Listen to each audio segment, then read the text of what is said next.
పేరు జొన్నగడ్డ విజయ్ కుమార్, జైభీమరావు భారత్ పార్టీ పల్నాడు జిల్లా అధ్యక్షుడు. అలాగే రేపు సత్తెనపల్లి సార్వత్రిక ఎన్నికలకి సంబంధించి ఎమ్మెల్యే అభ్యర్థిగా పోటీ చేస్తూ ఉన్నాను.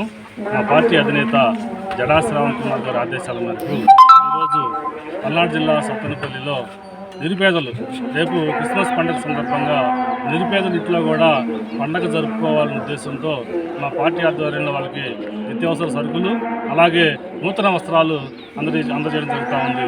అంటే పండగ సమయంలో శాంతాక్లాజు ఎలాగైతే పండగ ముందు రోజు ఒకరోజు వాళ్ళ ఇంట్లో వెలుగులు నింపాలని చెప్పేసి ఆ డ్రెస్సులో వచ్చి వాళ్ళకి బహుమతులు ఇస్తాడో అదేవిధంగా నిరుపేదలు కూడా పండగ జరుపుకోవాలనే ఉద్దేశంతో అదే శాంతాక్లాజ్ డ్రెస్సులో ఈరోజు పల్నాడు జిల్లా సత్తెనపల్లిలో నిరుపేదల ఇంటికి వచ్చి వాళ్ళకి నిత్యావసర సరుకులు అలాగే చికెను అలాగే బియ్యము ఆయిల్ ప్యాకెట్ నూతన వస్త్రాలు ఇవ్వడం జరిగింది.